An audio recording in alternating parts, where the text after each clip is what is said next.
요즘 정치인들 보니까요. 부쩍 대중교통을 이용하는 모습들이 사진이 많이 찍히더라고요. 아무래도 이제 고유가 시대 에너지 문제가 이제 불거지다 보니까 그런 식의 모습들을 솔선수범하는 거 아니겠습니까, 변호사님? 그렇죠. 아무래도 이제 요즘 그 고유가도 문제지만 기존에 비축하고 있는 기름을 조금이라도 덜 쓰는 게 좋은 거니까. 네. 그래서 뭐 그건 뭐 어떻게 보면 당연한 거고 그리고 최근에 이제 조국 대표님이 그 출퇴근 시간에 무료 맞아요. 그 제안하셨죠. 대중교통까지 네. 제안을 하고 있잖아요. 그러니까 많은 사람들한테 대중교통을 이렇게 권유하는 입장에서 솔선수범하면 좋죠 뭐. 아니 저는 오늘 이제 그 SNS를 보다 보니까 민주당의 한병도 원내대표가 이제 지하철 타는 모습을 이렇게 게시에 올렸는데 그 본인이 찍은 건 셀카는 아니더라고 보니까 그러려면은 정치인이 지하철을 타서 사진을 찍으려면 기본적으로 그 보좌진 한 명이 따라 붙어야 됩니다. 그렇죠. 그러려면은 네. 그 보좌진은 또 집까지 가야 됩니다. 기본적으로. 그런 일련의 상황들이 생각나면서 참 이렇게 해야 되는가라는 생각도 들었지만 그래도 그런 모습을 이렇게 전시적으로 보여주는 게 국민들한테 영향이 있으니까 하는 거라는 생각을 좀 해봅니다. 네. 변호사님. 아니 네. 근데 요즘 정말 유가가 아무래도 이제 우리나라는 상대적으로 충격이 덜하다고는 하는데 제가 이제 체감을 하는 거는 아침 출퇴근 때 길 막히는 게 더 돼요, 정말. 맞아, 그래요? 네, 맞아, 네, 맞아, 네. 진짜 그래요. 그런 걸 보면서 정말 사람들 서민들이 느끼는 이 충격이라는 게 보통 일은 아니구나 하는 생각도 들고 네. 그리고 정부 관계자들이 뭐 다주택만 설선수범해야 되겠습니까? 이런 것도 설선수범해야지. 네. 그런 상황이라고 말씀을 주신 거고 지금 저희가 이렇게 환담을 나눈 사이에 우리 장윤선 정치전문기자님 함께해 주셨습니다. 안녕하십니까? 네. 안녕하십니까. 혹시 고유가 시대 뛰어오신 거 아니죠? 맞아요, 지금 뛰어왔어요. 뛰어왔어 진짜로요? 네. 정부 시책에 발맞추기 위해서 청와대에서 경향신문 뭐네. 아니 아닌 게 아니라 제가 서두에 말씀드렸는데 선배가 네. 오늘 국무회의 끝나고 맞아요. 이렇게 관련된 질문을 또 세게 네. 또 길게 하시더라고요. 그래가지고 질문 끝나고 예. 나서 바로 또 저희가 저기 그 밝힐 수 없는 또 비공개 기자단과 일정이 있어서 그랬구나. 그리고 또 너무 높은 사람들이 나와가지고 안 갈 수가 없죠 그런 네, 거는. 안 갈 네. 수가 없어가지고 아이고 안경도 안 쓰고 힘들다. 예, 걸어 다닙시다. 아니 근데 네. 이런 중동 위기라는 국가적 위난 상황에서 도대체 음모론으로 이 조회수 장사를 하는 너무- 사람들이 있다고 하는데 오늘 대통령도 화가 많이 난 모양이죠? 근데 이게 좀 심각해요. 이를테면 저는 그 대단히 무책임한 보도라고 생각하는 게 이 조선일보나 중앙일보 같은 소위 이제 대한민국의 그 대표적인 보수 레거시 미디어들이 앞다퉈서 일종의 위기설을 계속 부추기면서 4월 위기설 등등 얘기하면 가만히 있다가도 가만히 있어봐.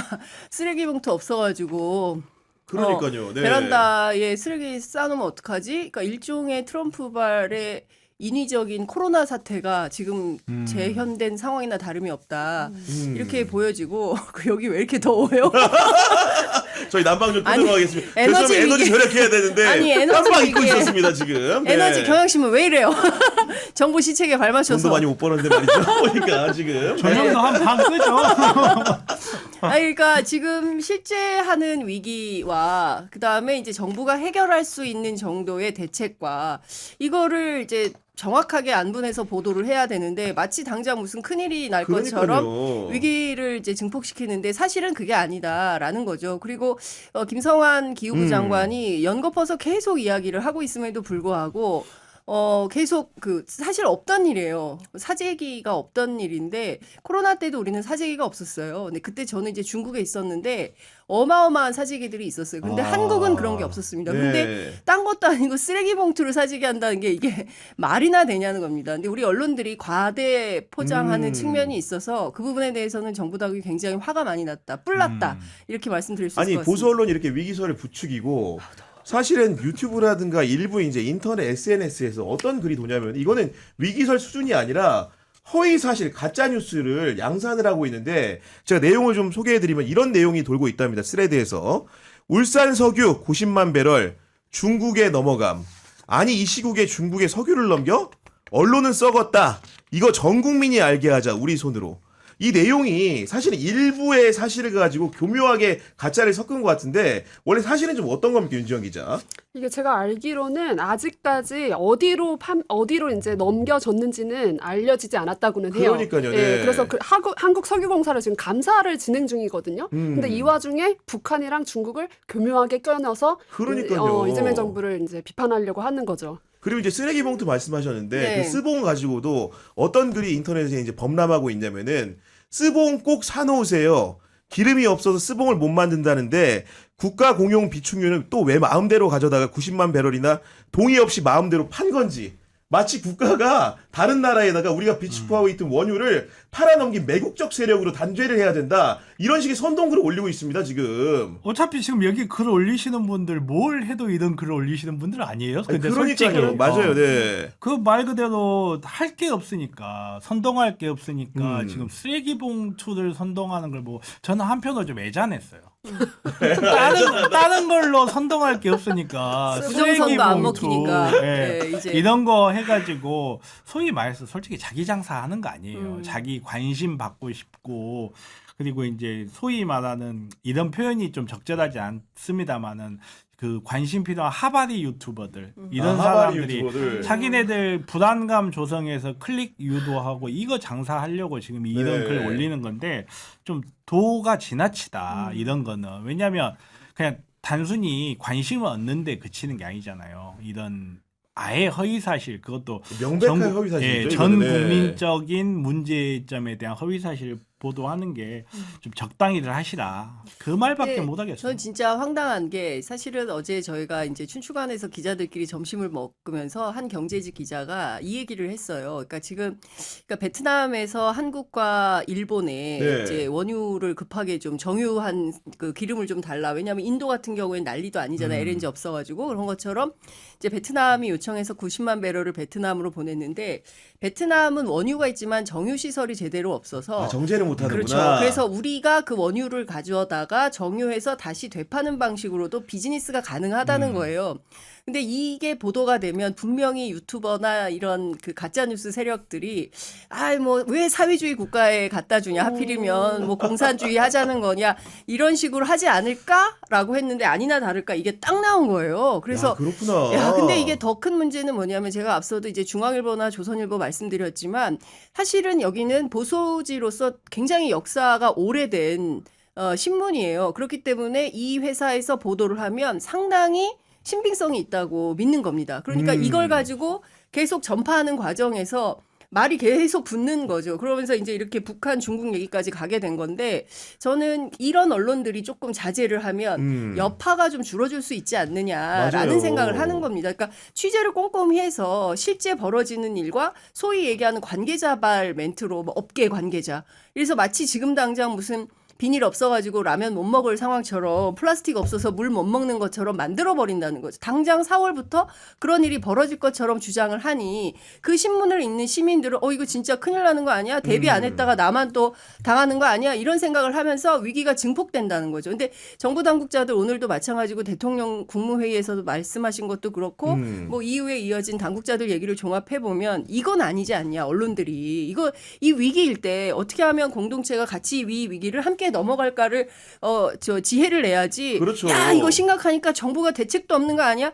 이게 말이 되냐? 아우 땀나. 그러니까 기존 언론들이 가장 큰 문제가 자기들이 유튜브에 대해서 제기했던 책임지지 않고 확인하지 않는다는 것을 자기들이 제일 앞장서서 하고 있어요. 그러니까요. 네.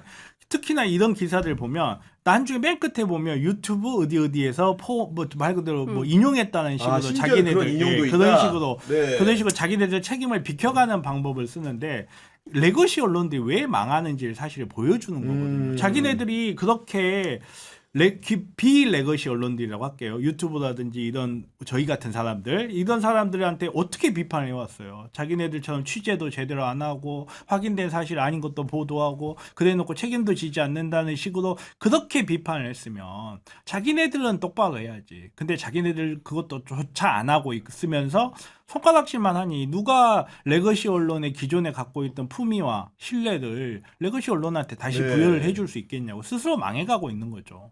우리 그 윤지영 기자가 사실은 레거시 언론에 복무하고 있지만은 스튜디오 경영이라는 유튜브 채널에서 모니터링이라는 프로그램을 하고 있는데 그 채널에서 이런 얘기들 정확하게 분간할 수 있게 검증 좀 해줘야 되는 거 아닙니까 지금? 네. 네, 이렇게 또 소개를 받게 돼서 너무 감사하고요. 네, 똑바로 하세요 지금. 2만 네. 유튜버인데 제가 한국석유공사 파묘하겠습니다. 근데 사실 제일 큰 문제가 이런 이슈는 다뤄줘도 문제고 안 다뤄줘도 문제예요. 아 그렇지. 네. 또 다루면 다른 데로 또 논란이 돼. 그것대로 나름의 실게 사람의 심리에 부정 편향이라는 게 있어요. 그러니까 사람은 좋은 신호와 나쁜 신호가 있으면 좋은 신호를 선택하는 게 아니라 나쁜 신호를 선택을 하는 본능이 있어요. 이거 부정 편향이라고 하는데 이런 기사들이 그걸 유도하는 거거든요.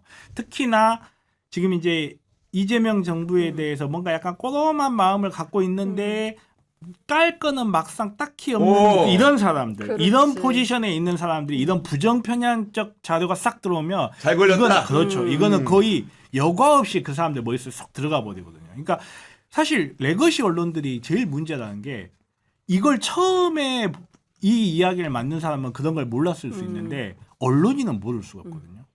부정 편향이 있다는 거, 사람들이 이걸 보면 클릭할 거라는 거, 클릭하면 우리 월급이 나온다는 걸 너무나 잘 알고 이걸 생산하는 거기 때문에 악성도로 따졌을 때 이게 더 악성인 것 같아요. 네. 그러니까 제가 네. 오늘 뭐 취재한 내용 종합해서 청와대 출입 기자로서 한마디만 드리면 지금 뭐 쓰레기 봉투라든가 아니면 뭐 플라스틱이라든가 소위 얘기하는 나프타가 제대로 수급이 되지 않아서 여러 가지 생산하는데 문제가 많이 생길 거라든가 가격이 갑자기 폭증할 거라든가 뭐 이런 것들에 대해서는 전부 사실이 아니고 죄다 거짓말이다. 네, 그리고 정부가 그에 필요한 품목별로 다 모든 것들을 대책을 다 가지고 있는 걸로 보여요.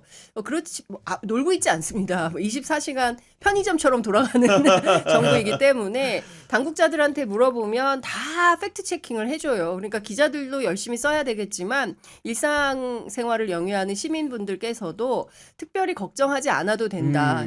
윤석열 정권 아니다. 이런 말씀 드리겠습니다.